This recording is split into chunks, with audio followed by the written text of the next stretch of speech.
بسم اللہ الرحمن الرحیم۔ سورۃ النساء مدنی صورت ہے، 176 آیات اور 24 رکوع پر مشتمل قرآن مجید کی یہ سورہ فاتحہ کو ملایا جائے تو چوتھی صورت بنتی ہے۔ اگر آپ کو کل کا سبق اور کل کا درس یاد ہو تو سورہ آل عمران کے آخر کے اندر اللہ تعالیٰ نے ایمان والوں کو متوجہ کر کے صبر کرنے اور میدان جہاد کے اندر ثابت قدم رہنے، وصابروا میدان جہاد میں ثابت قدم رہنے، ورابطوا اور جہاد کے لیے تیار رہنے، اور آخر کے اندر واتقوا اللہ لعلکم تفلحون اللہ سے ڈرنے کا حکم دیا تھا۔ تو اس صورت کی ابتدا بھی اس صورت کے اندر ایمان والوں کے لیے حکم تھا، اس صورت کے اندر ابتدا ہو رہی ہے یا ایھا الناس کہ اے لوگو۔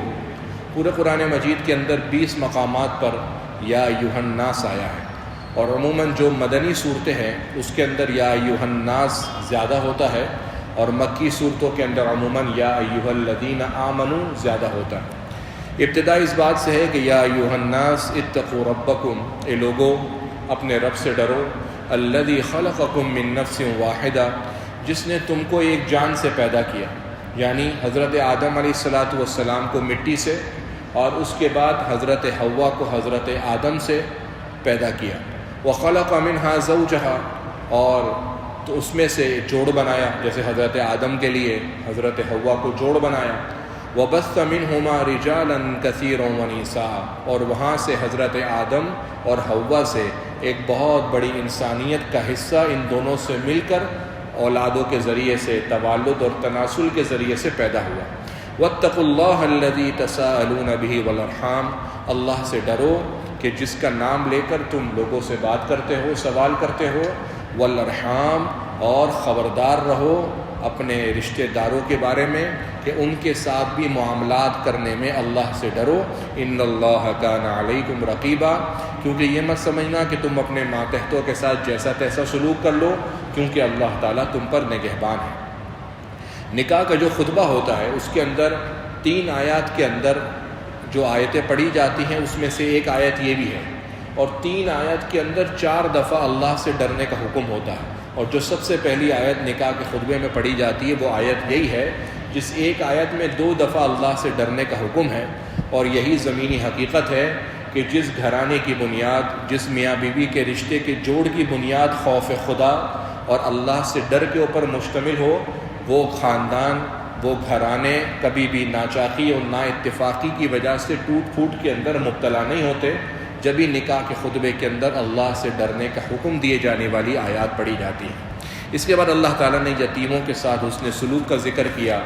میراث کے بارے میں بتایا کہ میراث کے اندر ورثاء کے کیا کیا حق ہیں، اور ساتھ ہی پہلے یہ بتایا کہ پہلے اگر قرضہ ہو تو مرنے والے کے ترکے سے پہلے قرضہ ادا کیا جائے گا، اور قرضہ ادا کرنے کے بعد اگر اس نے کوئی جائز وصیت کی ہے تو اس وصیت کو نافذ کیا جائے گا۔ اس کے بعد جو ترکہ بچے وہ تمام ورثاء کے درمیان اللہ کے جو بتایا ہوا طریقہ ہے، جو آیت نمبر تقریباً 11 اور 12 کے اندر ہے، اس کے مطابق تقسیم ہوگا۔ اور میراث کے اندر جو اللہ تعالیٰ نے کسی کو زیادہ دیا ہے، کسی کو کم دیا ہے، لڑکے کو ڈبل ہے، لڑکی کو، بیٹی کو سنگل ہے، والدین کے لیے الگ حصہ ہے، شوہر کے لیے حصہ اگر اولاد ہو تو اولاد ہو تو چوتھائی ہے، اولاد نہ ہو تو آدھا ہے، بیوہ کے لیے اگر اولاد ہو تو 8واں ہے، ورنہ پھر چوتھا ہے۔ تو یہ جو حصوں کا اونچ نیچ ہے، زیادہ اور کم ہونا ہے، یہ اللہ کے بنائے ہوئے حدود ہیں، تلک حدود اللہ، یہ اللہ کی بنائی ہوئی بارڈرز ہیں، ان کی پاسداری اور ان کا خیال رکھنا میراث کی تقسیم کے وقت ضروری ہے۔ اس کے بعد اللہ تعالیٰ نے آیت نمبر 19 کے اندر اس بات کا ذکر کیا کہ ایمان والو، عاشروہن بالمعروف، اپنی بیویوں کا خوب اچھے سے خیال رکھا کرو۔ گویا یوں دیکھا جائے تو اللہ تعالیٰ کی سفارش ہے شوہروں سے ان کی بیویوں کے بارے میں کہ بیویاں بظاہر تو تمہاری ماتحتی کے اندر ہیں، تمہاری نیچ کے اندر ہیں، تمہاری ماتحتی میں آتی ہیں۔ اس کا مطلب یہ نہیں ہے کہ تم ان کے ساتھ جیسا تیسا سلوک کرو، بلکہ اللہ کی سفارش بیویوں کے لیے شوہروں سے یہ ہے کہ وعاشروہن بالمعروف، کہ ان کا خوب اچھے طریقے سے خیال کرو۔ اور ساتھ ہی اللہ تعالیٰ نے نفسیاتی طور پر ایک بات سمجھانے کے لیے بتائی کہ فَإِن كَرِهْتُمُوهُنَّ فَعَسَىٰ أَن تَكْرَهُوا شَيْئًا، بہت ممکن ہے کہ تمہیں اس کی کوئی عادت بری لگے، تمہیں اس کا کوئی مزاج برا لگے تو بعض اوقات ایسا ہوتا ہے کہ تم کسی چیز کو برا سمجھو لیکن وَيَجْعَلَ اللَّهُ فِيهِ خَيْرًا كَثِيرًا، اللہ اس کے اندر بہت سی بھلائیاں ڈال دے۔ مفسرین نے لکھا اس سے اولاد مراد ہے کہ بعض اوقات بیوی اچھی نہیں نکلتی، بیوی کا مزاج سمجھ نہیں آتا، لیکن اللہ اس سے ایسی اولاد دے دیتا ہے جو اولاد اس کا خیال رکھتی ہے۔ تو بعض اوقات کسی چیز کے اندر اگر اونچ نیچ ہو جائے تو ہر چیز کا حل توڑ پھوڑ اور ہر چیز کا حل سیپریشن اور جدائیگی نہیں ہے، بلکہ کچھ چیزوں پر تحمل مزاجی سے یوں سوچنا چاہیے کہ اگر کوئی چیز بری ہے تو اس کے اندر اللہ نے بہت ساری خیر بھی رکھی ہوں گی۔ آیت نمبر 23 کے اندر اللہ تعالیٰ نے ان رشتوں کا ذکر کیا جو رشتے تم پر حرام ہیں، یعنی ان سے نکاح نہیں ہو سکتا۔ جب ان سے نکاح نہیں ہو سکتا تو پھر ظاہر سی بات ہے ان سے پردہ بھی نہیں ہے۔ وہ رشتے 3 قسم کے ہیں۔ ایک وہ رشتے ہیں جو نسبی طور پر ہیں، اللہ تعالیٰ فرما رہے ہیں ماں، بنات بیٹی، اخواتکم بہن، عماتکم پھپھی، خالاتکم خالہ، بھانجے، بھانجیاں، بھتیجیاں، یہ وہ رشتے ہیں جو نسبی طور پر تم پر حرام ہیں اور تمہارا ان سے کسی قسم کا پردہ نہیں ہے۔ اور دوسرے وہ رشتے ہیں جو دودھ پلانے والے رشتے ہیں، جس کو اصطلاح شریعت کے اندر رضاعی رشتے بولتے ہیں، وہ بھی تم پر حرام ہیں اور ان سے بھی تمہارا پردہ نہیں ہے۔ وہ کون سے ہیں؟ وہ امہاتکم اللاتی ارضعنکم، وہ مائیں جنہوں نے اگر تمہیں دودھ پلایا ہو، اسی طریقے سے تمہاری دودھ پلائی بہنیں، وہ بھی تم پر حرام ہیں اور تمہارا ان سے پردہ نہیں ہے۔ اس کے بعد جو تیسرا رشتہ بتایا وہ سسرالی رشتہ ہے کہ وہ رشتے بھی تم پر ہمیشہ کے لیے حرام ہو جاتے ہیں۔ بعض صورتوں میں گنجائش نکلتی ہے لیکن وہ رشتے عموماً تم پر حرام ہوتے ہیں، اور حرام ہونے کا مطلب یہ ہے کہ تمہارا ان سے پردہ کرنا ضروری نہیں ہے۔ اور وہ کون ہیں؟ وہ امہات نسائکم، وہ تمہاری بیویوں کی ماں ہیں، جس کو ہمارے یہاں سانس کہا جاتا ہے۔ اسی طریقے سے اللہ تعالیٰ نے یہ بھی فرمایا کہ وحلائل وبنائکم الذین من اصلابکم، کچھ رشتے ایسے ہیں کہ وہ بھی تم پر حرام ہیں، اور وہ رشتے تمہارے بچوں کی بیویاں، یعنی جسے ہم عرف عام میں بہو کہتے ہیں، یہ بھی تم پر حرام ہے۔ وَأَن تَجْمَعُوا بَيْنَ الْأُخْتَيْنِ إِلَّا مَا قَدْ سَلَفَ، اسی طریقے سے 2 بہنوں کو ایک نکاح میں جمع کرنا یہ بھی حرام ہے۔ ہاں اگر بیوی کا انتقال ہو جائے تو بیوی کے انتقال کے بعد اس کی بہن کو جمع کیا جا سکتا ہے، ورنہ ایک وقت کے اندر 2 بہنوں کو نکاح میں جمع کرنا جائز نہیں ہے۔ اس کی ممانعت کا تذکرہ ہوا۔ اس کے بعد اللہ تعالیٰ نے آیت نمبر 29 کے اندر ایمان والوں کو مخاطب کر کے فرمائی، ایمان والوں لا تأكلوا أموالكم بينكم بالباطل إلا أن تكون تجارة عن تراض منكم، گویا یوں کہ تمہارا ایک مسلمان کا مال دوسرے مسلمان پر حرام ہے، تم اس کی دلی رضامندی کے بغیر اس میں تصرف نہیں کر سکتے۔ اگر تمہیں دوسرے کا مال چاہیے تو اس کا طریقہ کار یہ ہے کہ رضامندی کے ساتھ تجارت ہو، تم اس کو رقم دو، وہ تمہیں سامان دے، یا وہ تم سے رقم کے عوض کچھ سامان لے، تو اس طریقے سے تمہارا مبادلہ ہو سکتا ہے سامان اور پیسوں کے ذریعے سے، ورنہ ایک مسلمان دوسرے مسلمان کے مال کے اندر کسی بھی قسم کے تصرف کا حق نہیں رکھتا۔ اس کے بعد اللہ تعالیٰ نے آیت نمبر 31 میں فرمایا کہ ایمان والو ان تجتنبوا کبائر ما تنہون عنہ، کہ اگر تم کبیرہ اور بڑے گناہوں سے بچنے کی کوشش کرو گے تو نکفر عنکم سیئاتکم، جو تمہارے چھوٹے گناہ ہیں اس کو ہم خود سے درگزر کر دیں گے۔ بڑے گناہ کیا ہیں؟ بڑے گناہ وہ ہوتے ہیں کہ جن پر اللہ کی طرف سے کوئی وعید بڑی آئی ہو، یا اللہ تعالیٰ نے اس پر لعنت کی ہو، یا حضور صلی اللہ علیہ وسلم نے شریعت کے قوانین کے مطابق اس پر کوئی سزا جاری کی ہو، وہ گناہ بڑے کہلاتے ہیں۔ اسی طریقے سے گناہ تو چھوٹا ہے لیکن بار بار کیا جائے یا یوں سوچ کے کیا جائے کہ ہے تو چھوٹا گناہ چلو کر لیتے ہیں، وہ گناہ بھی کبیرہ بن جاتا ہے۔ جیسے گھر کے اندر گھر کو جلانے کے لیے ضروری نہیں ہے کہ بڑا شعلہ ہو تو ہی گھر جلے گا، بعض اوقات چھوٹی سی چنگاری بھی گھروں کو جلا کر خاکستر کر دیتی ہے۔ اسی طریقے سے بعض اوقات چھوٹے گناہوں پر پابندی کرنا، چھوٹے گناہوں پر اصرار کرنا، وہ بھی بڑے گناہوں کی طرف لے جاتا ہے۔ اللہ فرما رہے ہیں کہ اگر تم بڑے گناہوں سے بچنے کی کوشش کرو گے اور بچو گے تو چھوٹے گناہوں کو ہم تمہارے درگزر کر دیں گے۔ اس کے بعد آیت نمبر 32 میں اللہ تعالیٰ نے فرمایا کہ وَلَا تَتَمَنَّوْا مَا فَضَّلَ اللَّهُ بِهِ بَعْضَكُمْ عَلَى بَعْضٍ، کہ ہوتا یہ ہے کہ دنیا کے اندر 2 قسم کی تقسیم ہے۔ ایک تقسیم ہے وہابی، وہابی کا مطلب کہ وہ تقسیم اللہ کی طرف سے ایسی ہے کہ اس کے اندر تمہاری محنت، تمہارے عمل دخل کا کوئی سلسلہ نہیں ہے۔ جیسے مثال کے طور پر مرد کو اللہ نے مرد بنایا ہے، عورت کو عورت بنایا ہے، اب اس کے اندر عورت کوشش کر کے مرد بننے کی کوشش کرے تو فائدہ نہیں ہے۔ تو ایسی تمنائیں مت کرو، ایسے کام مت کرو کہ کچھ چیزیں اللہ نے جس کو باعث فضیلت دوسرے کے لیے بنا دیا ہے تو اس کی خواہش مت رکھو۔ ہاں جس کے اندر اللہ تعالیٰ نے تمہاری محنت کو دخل دیا ہے، جسے ہم کہتے ہیں کسبی، یعنی تم اپنی محنت کے ذریعے سے وہ کام کر سکتے ہو، اس کے اندر تم آگے بڑھنا چاہو تو کرو۔ یہ آیت اس موقع پر نازل ہوئی جب ساری خواتین آپ صلی اللہ علیہ وسلم کے پاس گئیں صحابیات، اور کہنے لگی کہ مرد حضرات تو بہت زیادہ جہاد کرتے ہیں تو ان کا ثواب کتنا زیادہ بڑھ جاتا ہے، ہم تو جہاد میں جا نہیں سکتی تو ہم کو اتنا ثواب نہیں ملتا۔ اس پر یہ آیت نازل ہوئی کہ ان چیزوں کی تمنا مت رکھو جو اللہ تعالیٰ نے تم پر کسی کو فضیلت دے دی ہے، اگر وہ فضیلت اللہ کی طرف سے ہے تو خواہ مخواہ اس پر عمل کرنے کی کوشش نہ کرو۔ اس کے بعد اللہ تعالیٰ نے آیت نمبر 34 کے اندر فرمایا الرجال قوامون علی النساء، کہ مرد عورتوں پر حاکم ہیں۔ فطری طور پر اللہ تعالیٰ نے مرد کے اندر یہ صلاحیت ودیعت کی ہے کہ اس کے اندر گھر کا سربراہ، گھر کا سرپرست ہونے کی حیثیت ہوتی ہے، اور ایک حیثیت یہ ہے کہ بما فضل اللہ بعضهم علی بعض، ایک حیثیت یہ ہے کہ اللہ تعالیٰ نے خود مردوں کو عورتوں پر فضیلت دی ہے۔ جب مردوں کو عورتوں پر فضیلت دی ہے تو مرد عورتوں پر حاکم ہے۔ اور دوسری وجہ وَبِمَا أَنفَقُوا مِنْ أَمْوَالِهِمْ، کہ مرد حضرات اپنے مالوں میں سے عورتوں پر خرچ کرتے ہیں، اس وجہ سے بھی ان کو گھر کے اندر سربراہ اور حکومت کرنے کا اختیار حاصل ہے۔ لیکن اگر کسی گھر کے اندر مرد کام نہ کرتا ہو، عورت کام کرتی ہو اور عورت مرد پر خرچ کرتی ہو، تو اس کا مطلب ہرگز یہ نہیں ہے کہ وہاں پر عورت کا پلڑا بھاری ہے، کیونکہ پہلی فضیلت اللہ نے خود یہ بتائی کہ اللہ نے مردوں کو فضیلت دے دی ہے۔ جب اللہ نے مردوں کو عورتوں پر فضیلت دے دی ہے تو اب عورتوں کا یہ کہنا کہ ہم مردوں کے شانہ بشانہ چلیں، ہمارا جسم ہماری مرضی، ہماری سوچ، ہمارا مزاج، ہم کو یہ بات سمجھ میں آتی ہے، اس کی کوئی حیثیت نہیں ہے، کیونکہ یہ اللہ کی فضیلت مردوں کے لیے عورتوں پر ہے کہ الرجال قوامون علی النساء۔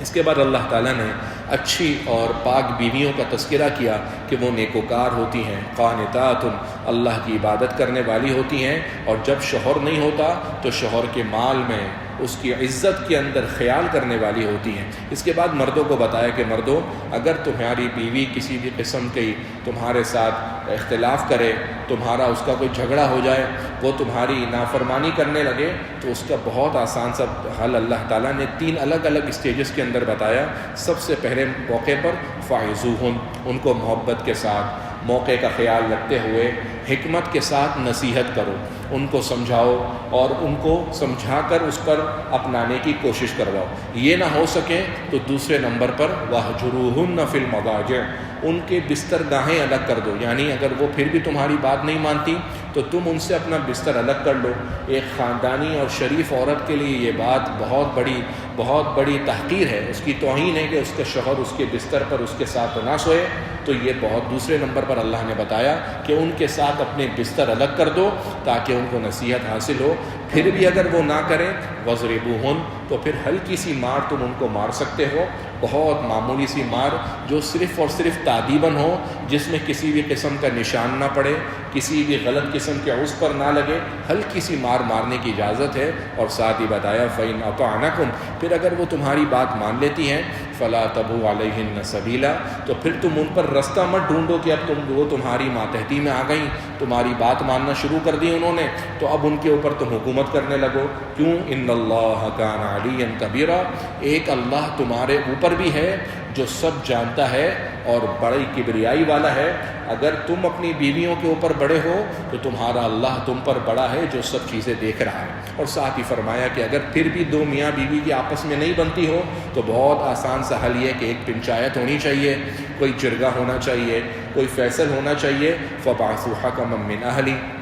اس کے اندر کوئی فیصل ایک شخص کو بلائے مرد کے خاندان سے، وَحَكَمًا مِّنْ أَهْلِهَا، دوسرے کو بلائے عورت کے خاندان سے، اور اس فیصلہ کرنے والے کی نیت یہ ہو کہ دونوں میاں بیوی کسی طریقے سے صلح پر آمادہ ہو جائیں۔ اگر صلح پر آمادہ ہو جاتے ہیں بہت اچھی بات ہے، ورنہ محبت اور عزت اور احترام کے ساتھ عورت کو دستور کے مطابق چھوڑ دیا جائے۔ اس کے بعد اللہ تعالیٰ نے آیت نمبر 36 میں اپنی عبادت کرنے کا، والدین کے ساتھ حسن سلوک کرنے کا تذکرہ کیا۔ اسی طریقے سے وہ پڑوسی جو تمہارے قریبی ہیں یا وہ پڑوسی جو تمہارے دور کے ہیں، اس جیسے مثال کے طور پر ایک وہ پڑوسی ہوتا ہے جس کی دیوار آپ کی دیوار سے ملتی ہے، یہ سب سے قریبی پڑوسی ہے۔ دور کا پڑوسی یعنی اوپر کی طرف جو پڑوسی ہے یا نیچے کی طرف جو پڑوسی ہے یہ بھی آپ کا پڑوسی ہے، اس کے ساتھ حسن سلوک کرنے کا ذکر فرمایا، اور ساتھ ہی فرمایا وَالصَّاحِبِ بِالْجَنْبِ، ایک وہ پڑوسی ہوتا ہے جو کبھی کبھی تمہارے ساتھ سفر کے اندر ہوتا ہے، مستقل نہیں ہوتا۔ مفسرین نے یہاں پر لکھا ہے کہ نماز کے اندر آپ کے ساتھ جو شخص ہے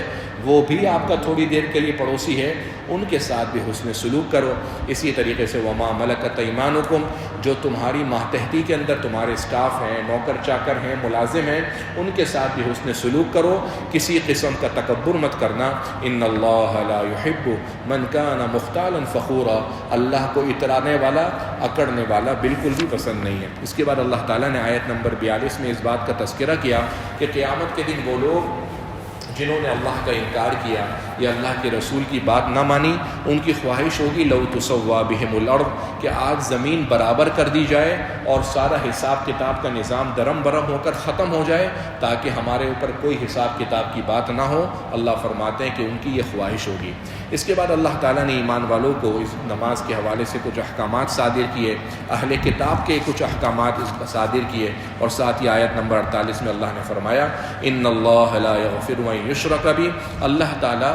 اس کو کبھی بھی معاف نہیں کرے گا جو اس کے ساتھ ذات اور صفات میں شریک ٹھہرائے، وَيَغْفِرُ مَا دُونَ ذَلِكَ لِمَن يَشَاءُ، اور شرک کے علاوہ جتنے بھی گناہ ہیں اللہ اس کو معاف کر سکتا ہے۔ وَمَن يُشْرِكْ بِاللَّهِ، اور جو اللہ کے ساتھ شریک ٹھہراتے ہیں فقد افترا اثما عظیما، وہ بہت بڑے گناہ کبیرہ کے مرتکب ہیں۔ اس سے معلوم ہوا کہ اگر کوئی شخص مشرک ہے، کافر ہے، تو وہ بظاہر دیکھنے میں اس کے اخلاق کتنے ہی اچھے کیوں نہ ہوں، وہ دنیا کے اندر چیریٹی اور ڈونیشن کے کوئی بہت بڑے بڑے نیٹ ورک ہی کیوں نہ چلا رہا ہو، در حقیقت وہ اللہ کا دشمن ہے، اللہ کا باغی ہے، اس کے یہ اعمال اسی کے منہ پر مار دیے جائیں گے۔ جب تک وہ ایمان نہیں لائے گا اللہ تعالیٰ اس کے ان اعمال کو قبول نہیں فرمائیں گے۔ اس کے بعد اللہ تعالیٰ نے ان لوگوں کا تذکرہ فرمایا جو ایمان والے ہیں، ان کے ساتھ جنت میں کیا معاملات ہوں گے، اس کا تذکرہ ہوا۔ آیت نمبر 58 میں اللہ تعالیٰ نے حکم دیا کہ ایمان والو، اللہ تمہیں حکم دیتا ہے کہ امانتیں ان کے اہل تک پوری پہنچاؤ، کہ کوئی امانت تمہارے پاس رکھوائی جائے تو ان امانت کو پورے طریقے سے ان تک پہنچا دو، اور ساتھ ہی فرمایا کہ جب تمہیں کچھ لوگوں کے درمیان فیصل بنایا جائے تو فیصلہ کرتے وقت تم عدل اور انصاف کے ساتھ فیصلہ کرنا۔ اس کے بعد اللہ تعالیٰ نے آپ صلی اللہ علیہ وسلم کی اطاعت کا تذکرہ کیا، موت کا تذکرہ کیا کہ موت سے کوئی شخص بھاگ نہیں سکتا۔ اینما تکونوا یدرککم الموت، تم جہاں کہیں بھی ہوگے موت تم کو پا لے گی۔ ولو کنتم فی بروج مشیدہ، اگرچہ تم مضبوط قلعوں میں ہی کیوں نہ ہو۔ اس کے بعد اللہ تعالیٰ نے آیت نمبر 83 میں جو لوگ بلا کسی تحقیق کے باتوں کو اور افواہوں کو اڑاتے رہتے ہیں، کسی سے کوئی بات سنی، کوئی تحقیق اس پر نہیں کری بلکہ ان باتوں کو آگے فارورڈ کر دیا، اس کے جرم کا اللہ تعالیٰ نے بتایا۔ اسی طریقے سے وہ لوگ جو کسی مسلمان کی اچھی سفارش کر کے اس کے ساتھ معاملات کو اچھا کرتے ہیں، اس کا تذکرہ ہوا۔ سلام کا تذکرہ اللہ تعالیٰ نے آیت نمبر 86 میں کیا کہ جب تمہارے کو کوئی سلام کرے تو اس کو اچھے طریقے سے اس کا جواب دو، یعنی اگر تمہیں کوئی کہتا ہے السلام علیکم تو اس کے جواب دینے کے دو طریقے ہیں کہ تم اس کو اتنا ہی کہہ دو یعنی وعلیکم السلام، اور اچھا طریقہ یہ ہے کہ تم اس کو وعلیکم السلام ورحمۃ اللہ کہہ دو تاکہ وہ سلام زیادہ اچھا بن جائے۔ اس کے بعد اللہ تعالیٰ نے منافقین کا تذکرہ فرمایا۔ آیت نمبر 93 میں اس بات کا تذکرہ ہوا کہ کوئی شخص اگر کسی مسلمان کو جان بوجھ کر قتل کر دیتا ہے تو اس کا بدلہ جہنم ہے جہاں پر وہ رہے گا، اللہ کا غضب، اللہ کی لعنت ایسے شخص کے لیے تیار ہے۔ اس کے بعد اللہ تعالیٰ نے صلاۃ الخوف کا تذکرہ کیا، نمازوں کی پابندی کا تذکرہ کیا، اور اس کے بعد اللہ تعالیٰ نے اس بات کا تذکرہ کیا آیت نمبر 124 کے اندر کہ جو لوگ مرد ہوں یا عورت اگر ایمان والے ہوں اور نیکی کے عمل کریں، یہ وہ لوگ ہیں کہ قیامت کے دن ان پر رتی برابر بھی ظلم نہیں ہوگا اور ان کے تمام اعمال کا بدلہ ان کو دیا جائے گا۔ آیت نمبر 135 میں اللہ تعالیٰ نے ایمان والوں کو مخاطب کیا کہ ایمان والو، اللہ کے لیے انصاف کے ساتھ فیصلہ کرنے والے بنو، اگرچہ فیصلہ کرتے وقت فیصلہ تمہارے خلاف ہو رہا ہو، تمہارے رشتہ داروں کے خلاف ہو رہا ہو، تمہارے والدین کے خلاف ہو رہا ہو، لیکن اگر تمہیں فیصلہ کرنے کی نوبت آئے تو تمہارا فیصلہ ہمیشہ حق کا اور سچ کا ہونا چاہیے، اس کے اندر کسی قسم کی جھوٹ کی آمیزش نہیں ہونی چاہیے۔ آیت نمبر 140 میں اللہ نے فرمایا کہ وہ مجالس جہاں پر گناہ ہو رہا ہو، جہاں پر اللہ کے کھلم کھلا علانیتاً گناہ ہو رہے ہوں، فلا تقعدوا معهم حتى يخوضوا في حديث غيره، ایسی مجلسوں میں بیٹھنا بھی نہیں، ایسی مجلسوں میں بیٹھنا بھی نہیں۔ کیوں؟ انکم اذا مثلہم، کیونکہ گناہ تم نہیں کر رہے، تم تو خالی گناہ کی مجلس میں شریک ہو۔ اگر تم ایسی مجلس میں شریک ہو گئے تو اللہ تعالیٰ فرمانے کہ پھر تم بھی گناہ کے اندر ان کے جرم میں برابر کے شریک ہو جاؤ گے۔ تو لہٰذا ایسی مجلسیں جہاں پر گناہ ہوتے ہوں، شادی بیاہ کی مجلسیں ہیں، خوشی غمی کی مجلسیں ہیں، موسیقی چل رہا ہے، مخلوط ماحول ہے، وہاں پر گناہوں کی مجلسیں ہیں، اگر وہاں پر آپ جائیں گے تو اگر سے آپ گناہ نہ بھی کریں، اللہ نے فرمایا کہ ایسی مجلسوں میں بیٹھنا بھی نہیں، ورنہ تم بھی ان کے ساتھ گناہ اور جرم میں برابر کے شریک ہوگے۔ آیت نمبر 142 کے اندر اللہ تعالیٰ نے اس بات کا تذکرہ کیا کہ منافقین کی کچھ نشانیاں بتائیں کہ منافقین یہ ہیں بظاہر اپنے کرتوت اور کردار کے ذریعے سے اللہ کو دھوکہ دیتے ہیں، اور وہ کس طریقے سے؟ اللہ فرماتے ہیں وَإِذَا قَامُوا إِلَى الصَّلَاةِ قَامُوا كُسَالَىٰ، کہ ان کی عادت یہ ہے کہ جب وہ نماز کے لیے کھڑے ہوتے ہیں انتہائی سستی سے کھڑے ہوتے ہیں،